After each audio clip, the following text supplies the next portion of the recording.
shape and size of an antenna is a function of its purpose. But whatever its physical form, it is designed to transmit and receive electromagnetic waves. Let us first consider a hypothetical antenna, the point source. From such a source, energy radiates outwards in all directions. Let us examine this process more closely. The radiated energy can be represented by a traveling waveform of this shape. The waveform normally follows a sine curve. We will consider one complete cycle of the wave. It is defined as one wavelength. We can relate the wavelength of the radiation to the antenna which produced it. An antenna which accommodates half a wavelength is the simple dipole. If we feed a signal to this antenna, an electron flow will be set up within it. The electron flow first produces a maximum concentration in this direction, reverses, then produces a maximum in the opposite direction. Flow reverses, maximum. This cycle repeats itself at the signal frequency.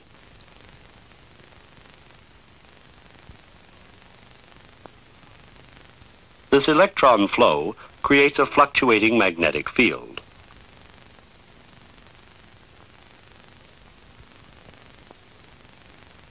Let us relate the direction of this field to the electron flow. As the electron flow reverses, the magnetic field is at a maximum, and the lines of force are in this direction. When the flow stops, the lines of force collapse. As the flow reverses, the field again reaches a maximum. The lines of force are now in the opposite direction. The magnetic field thus reverses its direction at each half cycle of the signal frequency. This is known as the H field.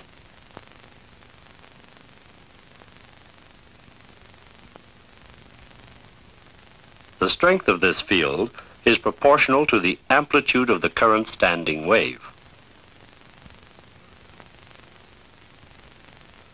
This current standing wave is 90 degrees out of phase with the voltage standing wave. At this instant, the antenna has a positive voltage at this end and a negative voltage at this end. When the voltage builds in the opposite direction, the polarity reverses.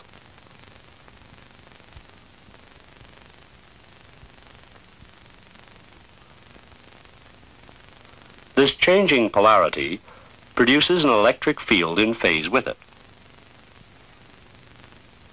When the voltage is of this polarity, the field is in this direction.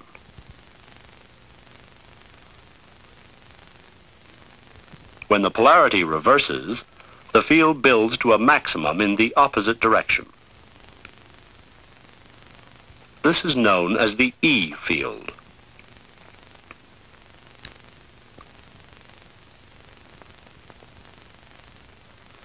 The E and the H fields thus build and collapse 90 degrees out of phase with each other and constitute the antenna's immediate field.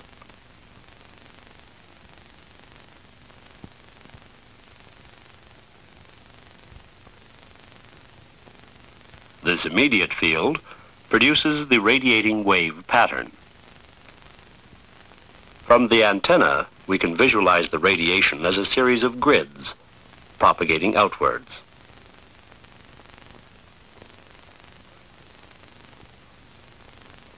The vertical lines are the H component, and the horizontal lines the E component.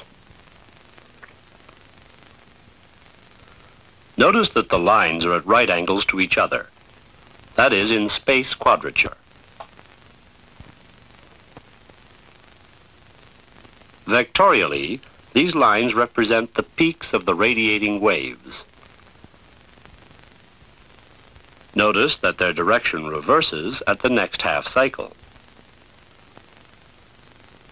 Since the peaks of these two waves occur simultaneously, they are in time phase.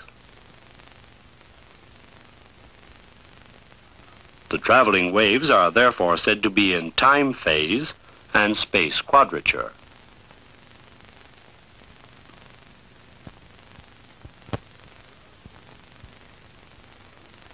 The polarity of an antenna is determined by the plane of the E field. To obtain a maximum signal, both the transmitting and receiving antennas must be in the plane of the E field.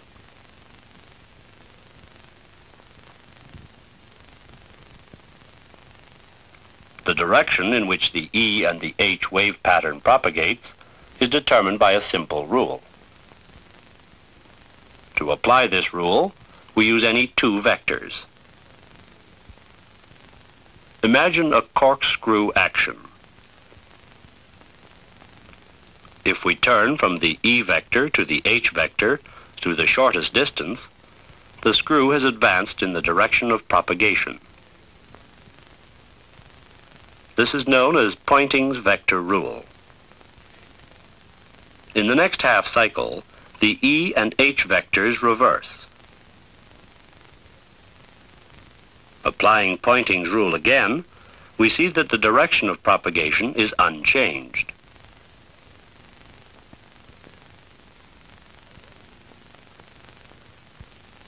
Although we have considered only peak vectors, any vector pair would give the same direction of propagation.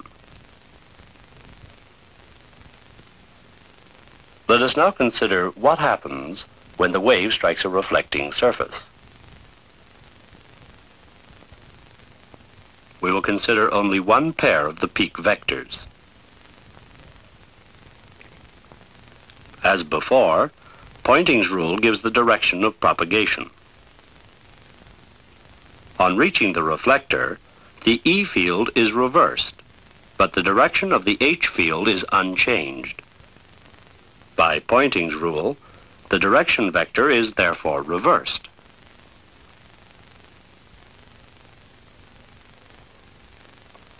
The same process occurs for each successive pair of vectors.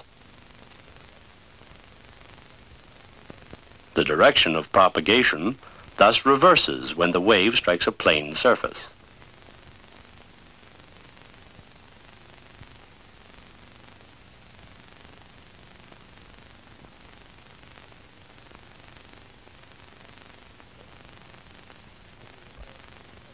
Let us now see how we record the intensity of the energy radiating from an antenna.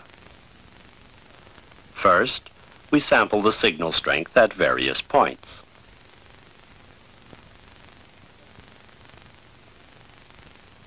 Such a record is geographical, and we can join the points of equal intensity to obtain contour lines.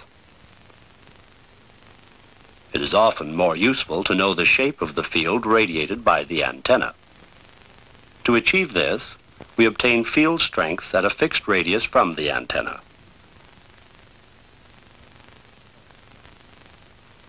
We now use a vectorial presentation to give each reading a magnitude and direction. To plot this, we use a scale of circles. Along this line, the field strength on the selected radius is 3. So we cut the line at the circle representing strength 3.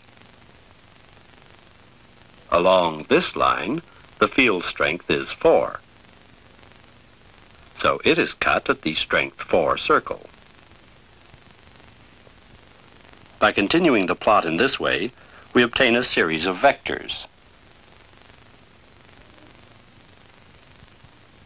These vectors represent the strength and direction of the field.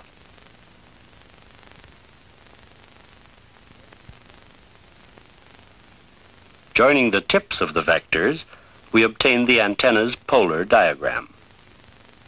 The complete polar diagram is three-dimensional, and it enables us to visualize an antenna's radiating characteristics.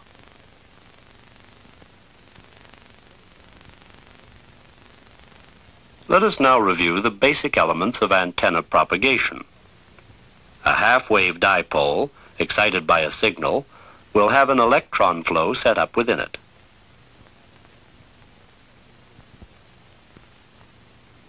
This movement of electrons creates two fields. These fields, building and collapsing in time and space quadrature, form the antenna's immediate field. This immediate field produces the radiating wave pattern.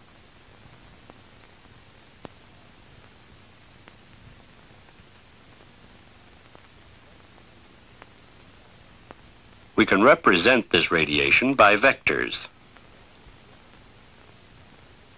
Associated with these vectors is the traveling wave pattern. The traveling wave is in time phase and space quadrature. The fundamental characteristics of this traveling wave and the means by which it was produced are the same for any antenna system.